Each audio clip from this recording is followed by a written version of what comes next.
हवा में हिस्टोरी और जमीन पे मिस्ट्री लिखी है कि एक रिमोट लेक में ग्रीक ओरिजिन के लोग।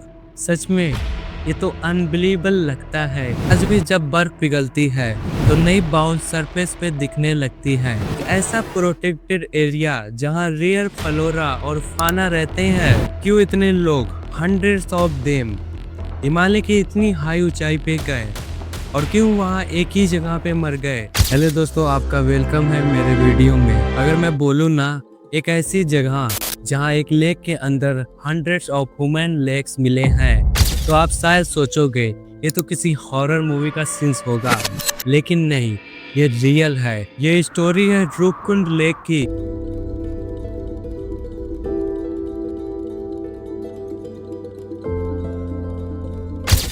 जो उत्तराखंड के हिमालय में अराउंड 16,000 फीट की हाइट पे है। एक ऐसी जगह जहां ऑक्सीजन कम है, हवा बर्फ से ठंडी है और जिंदगी ऑलमोस्ट इम्पॉसिबल लगती है, लेकिन फिर भी यहाँ मिले हैं इंसानों के स्केलेटन्स। और सवाल ये है, ये लोग कौन थे? सबसे पहले लोगों ने कहा ये तो पिलग्रिम होंगे, पुराने जमाने के यात्री।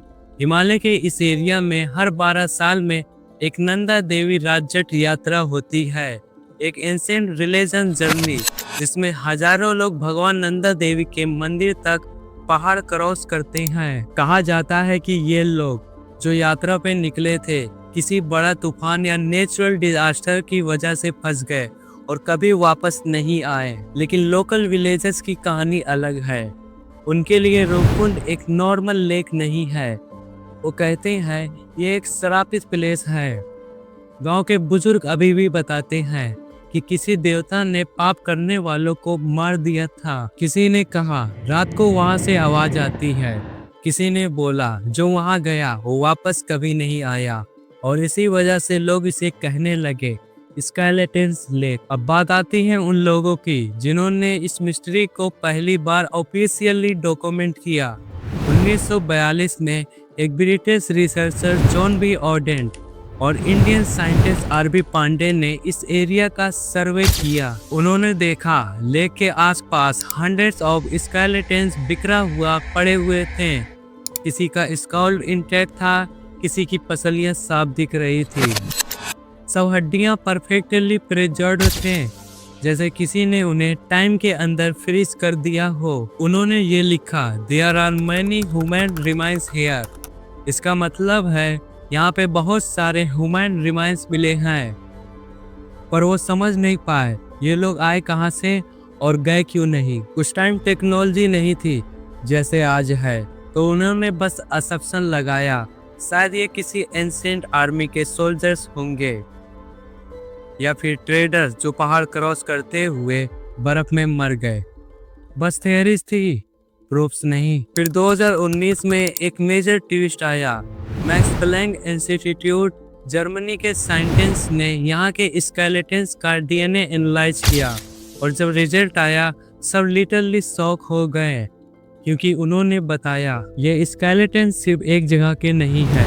कुछ लोग साउथ इंडिया के निकले और कुछ लोग ग्रीस के। मतलब हिमालय के एक रिमोट लेक में ग्रीक ओरिजिन के लोग। सच में ये तो अनबिलीवेबल लगता है। इस डिस्कवरी के बाद रूपकुंड लेक और भी फेमस हो गई। ट्रैकर्स, व्लॉगर्स और रिसर्चर अब हर साल यहाँ जाते हैं। बोलते हैं Roopkund lake is like walking into A capsule. मतलब रूपकुंड लेक जाना जैसे पुराने जमाने में स्टेप करना, एक टाइम कैप्सूल जैसा फील होता है। वहां जाके ऐसा फील होता है जैसे तुम पास्ट के बीच खड़े हो, जहां हवा में हिस्टोरी और जमीन पे मिस्ट्री लिखी है। और सवाल उठता है, आखिर रूपकुंड लेक में मिला क्या था? क्या सिर्फ कुछ हड्डियां मिले थे या कोई और हिडन स्टोरी भी छुपी थी? 1942 में जब जॉन ऑडेन और आर.बी. पांडे ने पहली बार सर्वे किया, तो उन्होंने देखा एक छोटी सी लेक के आसपास अराउंड 800 स्केलेटन्स बिखरा हुआ पड़े हुए थे। कुछ हड्डियां हाफ बेरिड थी और कुछ सरफेस पे दिख रही थी। और सरप्राइजिंग बात ये थी, हड्डियां सदियों पुराने लग रहे थे, लेकिन इतने प्रिजर्व्ड जैसे कल ही किसी ने छोड़ा हो। उन्होंने नोट किया the skeletons are laying around the lake, the many of them still have a flesh attach. यानी लेक के चारों तरफ स्केलेटन्स बिखरे पड़े हैं और हैरानी की बात यह है कि कई स्केलेटन्स पर अभी तक फ्लैश चिपका हुआ मिला। सोचो जरा, इतनी ऊंची जगह पे 16,000 फीट ऊंचाई पे जहाँ टेम्परेचर हमेशा नियर जीरो रहता है, वहाँ ये बॉडीज नेचुरली मोमोफाइड हो गई थी। बर्फ ने उन्हें सड़ने नहीं दिया और इसी वजह से वो आज भी सेफ है। फिर 1970 में साइंटिस्ट ने इन बाउंस का बेसिक एनालाइज किया। उन्होंने देखा कि ज़्यादातर खोपड़ी में डीप फ्रैक्चर्स और ब्लंट इंजरीज थी, ऐसे मार्क्स जैसे किसी ने सर पे कुछ हैवी मार दिया हो, लेकिन आसपास में कोई वेपन या पत्थर नहीं मिला। तो लोगों ने गेस लगाया ये सब एक मास ट्रेजेडी का रिजल्ट था। किसी ने बोला शायद पत्थरबाजी हुआ होगा और किसी ने बोला नहीं, ये तो हेयर स्टॉर्म लगता है, बर्फ के पत्थर। और फिर 2004 में एक और मेजर स्टडी हुई। साइंटिस्ट ने कार्बन डेटिंग की और रिजल्ट आया ये स्केलेटन्स 850 से 1000 एडी के बीच के हैं, यानी ऑलमोस्ट 1000 साल पुराने। अब सोचो 1000 साल पहले इतने हाइट पे इतने लोग क्या कर रहे थे। उसके बाद 2019 में मैक्स प्लैंक इंस्टीट्यूट ने डीएनए टेस्ट किया और सब कुछ उल्टा हो गया। कुछ स्केलेटन्स के डीएनए साउथ इंडिया के लोकल पॉपुलेशन से मैच हुए, लेकिन कुछ स्केलेटन्स के डीएनए टोटली यूरोपियन ओरिजिन के निकले, स्पेसिफिकली ग्रीक एंसेस्ट्री के। मतलब एक ही लेक में साउथ इंडियंस और ग्रीक दोनों के स्केलेटन्स मिले। ये तो किसी भी साइंटिस्ट के लिए एक नाइटमेयर था। उन्होंने ये भी बताया ये लोग एक ही समय के नहीं थे।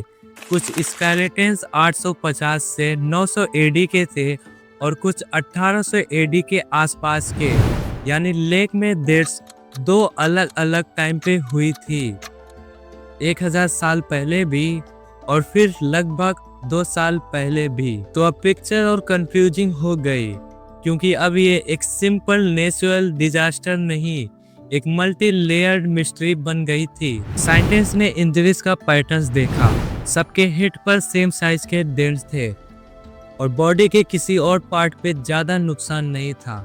इसका मतलब कुछ ऐसा ऊपर से गिरा जो डायरेक्टली सिर पे लगा, लेकिन छोटा और सॉलिड था। और वहीं से आई थियरी डेडली हेल स्टॉर्म, एक ऐसा तूफान जिसमें बर्फ के पत्थर इंसानों के सिर तोड़ देते हैं। उन्होंने कहा ये लोग कहीं जा रहे थे और बीच में एक मैसिव हेल स्टॉर्म आया और ये सब वहीं मर गए एक साथ एक जगह पे, और नेचर ने उन्हें वहीं हमेशा के लिए प्रिजर्व कर दिया। आज भी जब बर्फ पिघलती है तो नई बाउंस सरफेस पे दिखने लगती है, कहीं कपड़े, कहीं ज्वेलरी, कहीं वुडन स्टिक्स, सब कुछ वहाँ के आसपास मिलता है।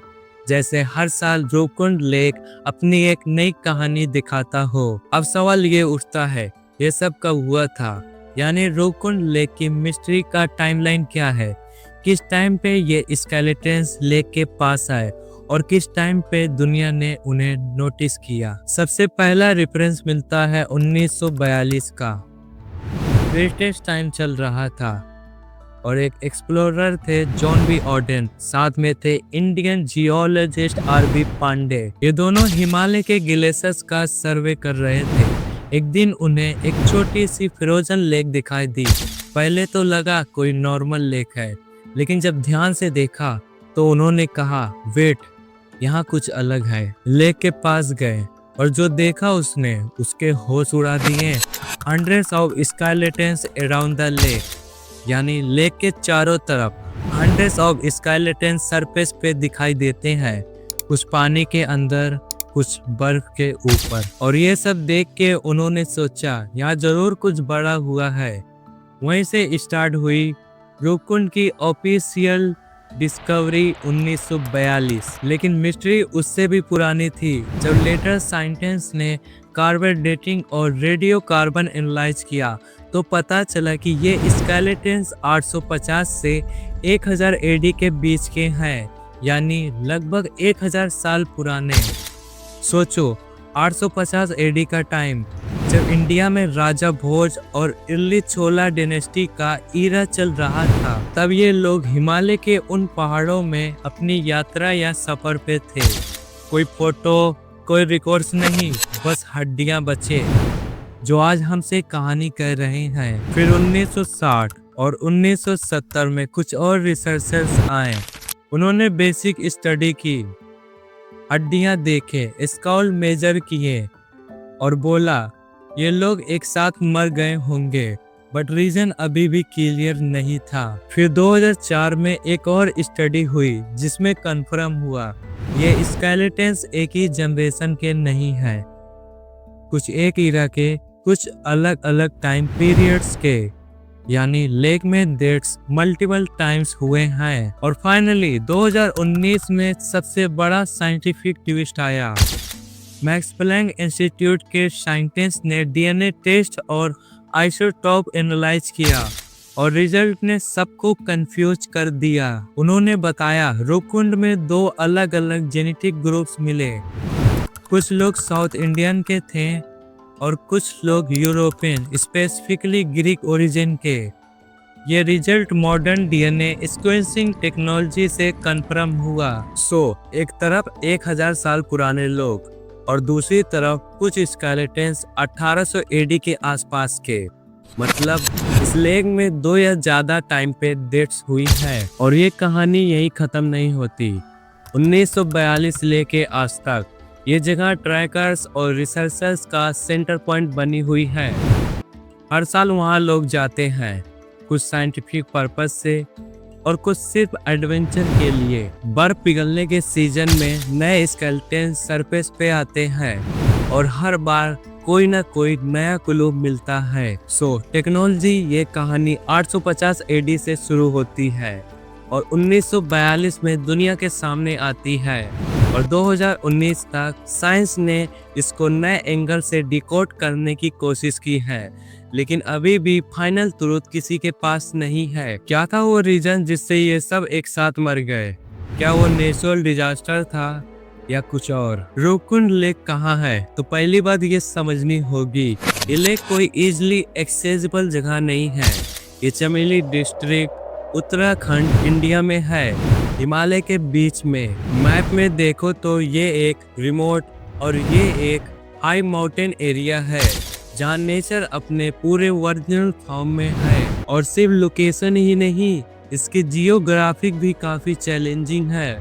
Roopkund lake Nanda Devi biosphere reserve के अंदर आता है, एक ऐसा प्रोटेक्टेड एरिया जहाँ रेयर फ्लोरा और फाना रहते हैं और ह्यूमन एक्टिविटी बहुत लिमिटेड है। इस जगह का एनवायरनमेंट लिटरली एक्सट्रीम है। ऊंचाई अराउंड 16,000 फीट, मतलब 5029 मीटर्स ऊपर समुद्र के लेवल से। सोचो इतना ऊपर, ऑक्सीजन कम, टेम्परेचर फ्रीजिंग और हवा पतली। ये जगह सिर्फ हाई ऊंचाई का नहीं बल्कि खतरनाक पहाड़ी एरिया के लिए भी फेमस है। लेक के आसपास ग्लेशियर्स, बर्फ के मैदान और खड़ी चट्टानें हैं। एक गलत स्टेप और तुम लिटरली बर्फ के नीचे स्लिप कर जाओगे। और इस वजह से एंशिएंट पिलग्रिम्स और सोल्जर्स के लिए यहाँ ट्रैवल करना एक एक्सट्रीम एडवेंचर था। झील का सरफेस ज्यादातर बर्फ से ढका रहता है और सिर्फ समर के कुछ मंथ में ही ये प्रैक्टिकली मेल्ट होता है। बर्फ के नीचे स्केलेटन्स, वुडन आर्टिफैक्ट्स छुपी हुई मिलते हैं जो हर साल नए ट्रैकर्स और रिसर्चर्स के लिए डिस्कवरी का सोर्स बनाते हैं। और ये एनवायरनमेंट ही एक रीजन है। कोल्ड, लो ऑक्सीजन और स्लो डिकम्पोजिशन, ये तीनों चीजों के कॉम्बिनेशन ने इन हड्डियों को ऑलमोस्ट एक फ्रोजन टाइम कैप्सूल बना दिया। और इसी वजह से साइंटिस्ट अभी तक इस जगह के सीक्रेट अनरिवील करने की कोशिश कर रहे हैं। सिंपल वर्ड्स में, Roopkund lake, Chamoli, Uttarakhand, reserve area Nanda Devi biosphere, ऊंचाई 16,000 फीट, मतलब 5029 meters. Environment extreme alpine, glaciers, snow, danger terrain. एक जगह जो एडवेंचर, हिस्टोरी और मिस्ट्री तीनों को एक साथ होल्ड करती है। और यही लोकेशन ही एक रीजन है कि रुकुंड लेक की स्टोरी इतनी यूनिक और मिस्टीरियस बनी हुई है। और सबसे बड़ा क्वेश्चन, क्यों इतने लोग, हंड्रेड्स ऑफ देम, हिमालय की इतनी हाई ऊंचाई पे गए और क्यों वहां एक ही जगह पे मर गए? यही है रुकुंड लेक की असली मिस्ट्री। सबसे पहला थ्योरी जो सबको आता है, पिलग्रिमेज। हिमालय के लोकल लेजेंड के हिसाब से ये लोग नंदा देवी के मंदिर के लिए जर्नी पे निकले थे। वो लोग भक्ति और डिवोशन के साथ पहाड़ क्रॉस कर रहे थे और शायद एक अनएक्सपेक्टेड हेल स्टॉर्म ने उनका रास्ता बंद कर दिया। एक ऐसा नेचुरल डिजास्टर जिसमें बर्फ के पत्थर डायरेक्टली लोगों के सिर पे लग गए और बचना इम्पॉसिबल था। ये थियरी सबसे स्ट्रॉन्ग है क्योंकि स्केलेटन्स पे मोस्टली हेड इंजरीज मिले और बॉडी पार्ट्स पे ज्यादा डैमेज नहीं था। दूसरी थियरी, ट्रेड और ट्रैवल रूट्स। कुछ हिस्टोरियंस कहते हैं कि ये लोग मर्चेंट्स या ट्रेडर्स थे जो हिमालय क्रॉस करके विलेज और प्लेन्स तक जा रहे थे। कुछ स्केलेटन्स के साथ वुडन और आर्टिफैक्ट्स और पुराने कपड़े भी मिले, शायद ट्रैवल गियर या ट्रेड आइटम्स। और फिर से एक नेचुरल डिजास्टर के वजह से सब लोग वहां मर गए। एक और पॉसिबिलिटी, बीमारी या फेमिन। साइंटिस्ट का कहना है कि ये थियरी कम सपोर्ट करती है क्योंकि हड्डियां में साइंस नहीं मिले किसी एपिडेमिक के, और अगर बीमारी होती तो शायद मल्टीपल लेयर्स में लोग नहीं मरते और इंजरीज का पैटर्न्स भी डिफरेंट होता। और एक और इंटरेस्टिंग पॉइंट, स्केलेटन्स अलग अलग लेयर्स में मिले, यानी एक ही टाइम में नहीं, मल्टीपल ट्रिप्स ओवर ईयर्स। यानी कुछ लोग 850 एडी के आसपास और कुछ लोग 900 से 1000 एडी के आसपास जर्नी कर रहे थे और ये सब एक या दो खास हेल स्टॉर्म इवेंट के शिकार हुए। इससे समझ आता है कि रुकुंड सिर्फ एक एक्सीडेंटल डेड जगह नहीं, ये जगह पिलग्रिम्स और ट्रैवल्स के लिए रिकॉर्डिंग डेंजर जोन थी। सो शॉर्ट में क्यों ये लोग वहां गए? पिलग्रिम्स, डिवोशन के लिए नंदा देवी मंदिर तक, ट्रैवल, ट्रेड, हिमालय के रिस्की रूट्स के लिए, natural disaster, deadly hail storm ने साथ में मार दिया, बीमारी और famine, low support but possible multiple trips, अलग अलग ईयर्स में अलग अलग ग्रुप्स इफेक्टेड। और ये कॉम्बिनेशन ही रुकुंड को यूनिक और मिस्टीरियस बनाता है। एक जगह जहां लोग फेथ और एडवेंचर दोनों के लिए गए और नेचर ने उन्हें एक टाइम कैप्सूल में प्रिजर्व कर दिया। और सवाल उठता है, कैसे लोग वहां पहुंचे, कैसे मर गए और कैसे दुनिया को ये पता चला? यही है रुकुंड लेक की हिस्टोरी। सबसे पहले कैसे लोग वहां पहुंचे? ये कोई नॉर्मल वॉक नहीं था। लोग अपना पहाड़ी सफर करते हुए मुश्किल हिमालय पहाड़ी एरिया क्रॉस करते थे। सोचो, लंबी दूरियां, पतले रास्ते और खड़ी चट्टानें, ग्लेशियर्स और बर्फ, और इन सब के बीच ये लोग अपनी यात्रा या ट्रेड रूट्स फॉलो करते हुए यहाँ तक आ रहे थे। पिलग्रिम्स के लिए ये जर्नी फेथ और डिवोशन का टेस्ट था और ट्रेडर्स के लिए एक रिस्की बिजनेस वेंचर। पर हिल्स और एल्टीट्यूड के कॉम्बिनेशन में हर स्टेप लाइफ रिस्किंग था। फिर सवाल उठता है, ये लोग मरे कैसे? साइंटिफिक स्टूडियो ने कंफर्म किया कि मोस्टली सबके स्कॉल पर हेड ट्रॉमा था, मतलब एक सडन हेल स्टॉर्म या रॉक फॉल ने सीधा उनके सिर पर हिट किया। इंटरेस्टिंग बात यह थी कि बोन्स और बॉडी के बाकी पार्ट्स पर ज्यादा डैमेज नहीं था। ये क्लियरली दिखाता है कि उनकी डेथ एक सडन और पावरफुल नेचुरल डिजास्टर की वजह से हुई थी। सब कुछ एकदम से हुआ, कोई स्ट्रगल नहीं, कोई लॉन्ग टर्म बीमारी नहीं। अब आती है डिस्कवरी स्टोरी, कैसे दुनिया को ये पता चला। 1942 में जॉन बी ऑर्डेन और आर बी पांडे ने यहाँ का सर्वे किया। उन्होंने पहली बार ऑफिशियली स्केलेटन्स को डॉक्यूमेंट किया, फोटोग्राफ लिया और नोट्स बनाए। फिर ईयर्स लेटर 1960 से 1970 में बेसिक साइंटिफिक एनालाइज हुई और फाइनली 2019 में मैक्स प्लैंक इंस्टीट्यूट ने डीएनए और रेडियो कार्बन एनालाइज करके स्केलेटन्स के ओरिजिन और एज को कंफर्म किया। और आज मिस्ट्री कैसे स्टडी की जा रही है। मॉडर्न साइंस काफी एडवांस है। लैब टेस्टिंग, डीएनए और आइसोटॉप एनालाइज से पता चलता है कि लोग कौन थे और किस रीजन के थे। रेडियो कार्बन डेटिंग ये बताता है कि स्केलेटन्स कब के हैं, 850 से 1000 एडी या फिर later periods. Archaeological analyse, clothing, wooden sticks और अदर आर्टिफैक्ट्स स्टडी किए जा रहे हैं। GIS and mapping studios technology से लेके और आसपास के पहाड़ी इलाके का मैपिंग हो रहा है, जिससे ट्रैकिंग रूट्स और डिजास्टर पैटर्न समझने में हेल्प मिलती है। तो शॉर्ट में कैसे लोग वहां पहुंचे, ट्रैकिंग, पिलग्रिमेज और ट्रेड रूट, कैसे मरे, सडन हेल स्टॉर्म, गंभीर हेड ट्रॉमा कैसे डिस्कवर हुआ, सर्वे भाई ऑर्डेन एंड पांडे, डीएनए और रेडियो कार्बन एनालाइज कैसे स्टडी हो रहा है आज, lab testing, dating, archaeology, GIS mapping और इसी कॉम्बिनेशन ने रुकुन लेक को एक लिविंग मिस्ट्री बना दिया, जहां पास्ट और प्रेजेंट, ह्यूमन क्यूरेज और नेचर का पावर एक साथ विजुअल है। अब जब हम रुकुन लेक की हिस्टोरी के सारे फैक्ट देख चुके हैं, skeletons, natural disasters, pilgrimage, DNA studio, तो एक क्वेश्चन खुद ब खुद दिमाग में आता है, ये सब हमें क्या सिखा रहे हैं। सबसे पहला मैसेज है नेचर का पावर।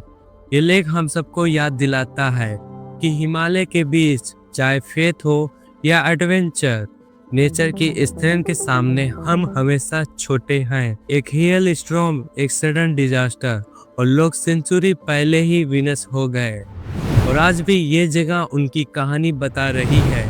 रिस्पेक्ट करना जरूरी है। दूसरा मैसेज है ह्यूमन क्यूरियोसिटी और एक्सप्लोरेशन का स्पिरिट। पिलग्रिम्स, ट्रेडर्स और सोल्जर्स सब रिस्क लेते थे अपने पर्पस के लिए और मॉडर्न साइंटिस्ट भी वही कर रहे हैं। डीएनए और कार्बन डेटिंग के थॉट हिस्टोरी को अनकवर कर रहे हैं। ये हमें दिखाता है कि लर्निंग और डिस्कवरी कभी रुकती नहीं। तीसरा पॉइंट, स्टोरी की कॉम्प्लेक्सिटी। रुकुन के स्केलेटन सिर्फ एक ग्रुप के नहीं, अलग अलग रीजन और टाइम के लोगों के हैं। ये रिमाइंड करता है कि पास्ट कभी सिंपल नहीं होता और हर डिस्कवरी हमें और क्वेश्चन देती है। एक और स्टेबल मैसेज है ह्यूमैनिटी और रिस्पेक्ट। ये जगह सिर्फ एडवेंचर और क्यूरियोसिटी के लिए नहीं, ये जगह उन लोगों की कहानी रखती है जो अभी नहीं है। हर बोन, हर आर्टिफैक्ट हमें कनेक्ट करता है पास्ट के ह्यूमन के साथ। सो अगर हम एक लाइन में बोले, रुकुन लेक का लेसन है फेथ, एडवेंचर, स्टोरी और साइंस सब एक साथ रिस्पेक्ट और क्यूरियोसिटी सिखाते हैं। और ये मिस्ट्री हमेशा हमें रिमाइंड करेगी कि हम सिर्फ छोटा पार्ट हैं और नेचर के सामने हम हमेशा हम्बल रहेंगे। तो दोस्तों, ये थी रुकुन लेक की कहानी, एक जगह जहां नेचर, मिस्ट्री और हिस्टोरी एक साथ मिलती है। Hundreds of skeletons, deadly hail storm और पिलग्रिम्स के एडवेंचर, ये सब हमें एक यूनिक पर्सपेक्टिव देते हैं कि कैसे ह्यूमन और नेचर इंटरेक्ट करते हैं। अगर आपको ये वीडियो पसंद आया तो एक लाइक जरूर करना। अगर आप चाहते हो कि मैं और ऐसे मिस्ट्रीज और रियल लाइफ स्टोरीज कवर करूं, तो सब्सक्राइब और बेल आइकन प्रेस करना। और हाँ, कमेंट में बताओ आप क्या सोचते हो, क्या ये लोग सिर्फ नेचुरल डिजास्टर से मरे या कुछ और सीक्रेट या कंस्पिरेसी भी हो सकती है। मैं आपके कमेंट पढ़ूंगा और शायद नेक्स्ट वीडियो में उनके ऊपर भी डिस्कशन करूं। याद रखो, स्टोरी सिर्फ बुक्स में नहीं, वो आज भी हमारे आसपास और माउंटेन्स में छुपी हुई है। और जैसे रुकुन लेक ने अपना सीक्रेट रखा है, हम भी अपनी क्यूरियोसिटी और रिस्पेक्ट के साथ सीखते रहेंगे। सो फिर मिलते हैं नेक्स्ट मिस्ट्री और रियल लाइफ की स्टोरी के साथ। तब तक के लिए स्टे क्यूरियस, स्टे सेफ और कीप एक्सप्लोरिंग।